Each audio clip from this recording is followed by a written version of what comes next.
Yeah, he was unbelievable. Came in and just seemed to be always in the right position, and 7 blocks is crazy, and he was unbelievable tonight and really stepped up when we needed him. So he's had a great season, and it was a big time for us tonight. Were you guys barking with him? Yeah, I was barking with him. It's just fun to see him do that.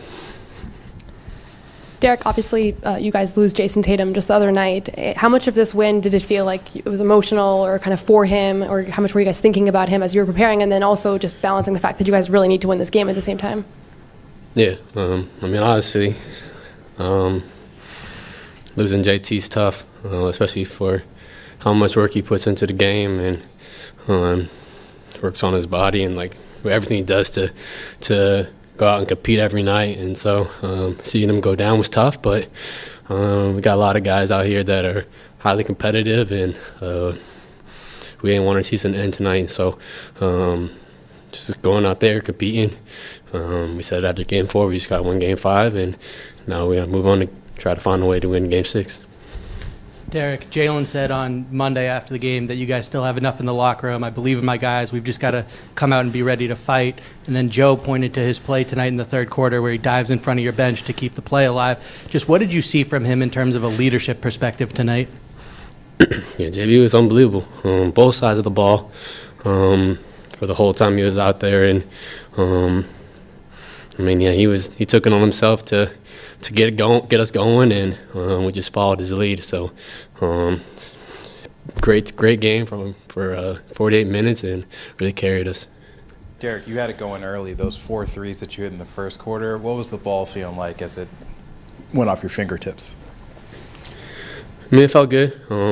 I got really good looks, especially to start the game, and so it's always nice to get those good looks and just shoot it with confidence. So shout out to my teammates for finding me, and just got to rise up there and knock them down.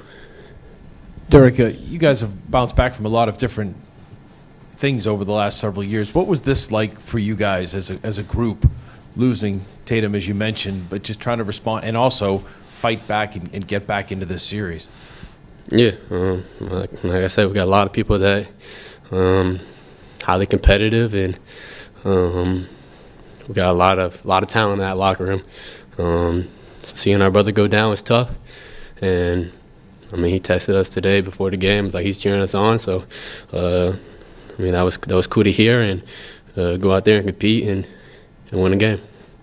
Kind of following up on that, it seems like this group kind of responds in these types of moments where you have your back against the wall, things are tough. And Joe also mentioned having multiple identities. What was the identity we saw tonight in your view, and why do you guys respond so well in these types of moments?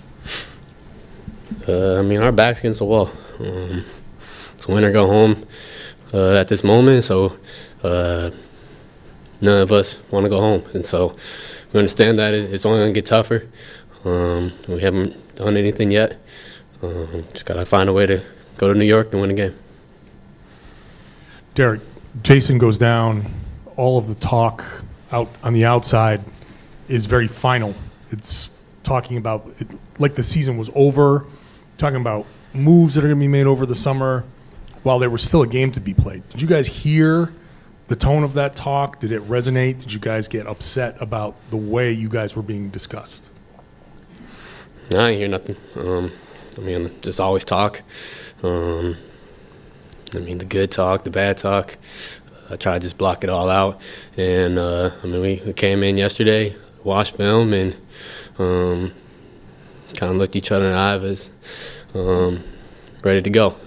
We got a lot of guys that have won a lot of games at a high level, and obviously there's no replacing JT and what he does for us, but we believe in the guys we got. Along those lines, no replacing JT, but that means you have to play a little bit different. Maybe you rely on him, and there's some standing and watching, like as he's making a play. Do you guys feel like you need to play a little bit differently, a different identity to win the games without him? Obviously. It's not like someone can step in and do what JT does at the level that he does it. So gonna have to play a little differently and just find ways to create offense, to rebound, just everything he does on the court, like everybody's got to step up, and so we did that tonight, and got to find a way to win Game 6.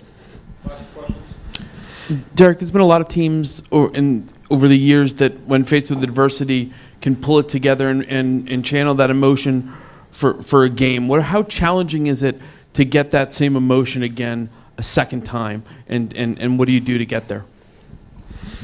I mean, like I said, our back's against the wall. We understand that it's just going to get more difficult, and I think they're thinking we got to play better, and they'll make adjustments, and we got to make adjustments back. So, I mean, this is the NBA playoffs, and you wouldn't expect anything different. So, go out there, compete at a high level, do what we need to do, and try to find a way to win a game. Derrick, last question for you. Off the court, you and Jason are quite close friends, so I'm wondering, after the injury goes down the last couple of days, for you as his friend, what has your reaction been, and kind of how have you mentally kind of pulled yourself off the map after seeing him go down? I know he's obviously okay, but there are still a bit of a shock from these kinds of things. Yeah, for sure. I mean, obviously it's tough to see. I texted him, and but it's kind of all I could do really is to text him and just tell him that we believe in him and know that he's gonna have a great comeback from this setback. And so really not much I can do, especially at this moment, but I'm gonna support him throughout his whole journey, and I know he's gonna do everything he needs to do to get back out there with us.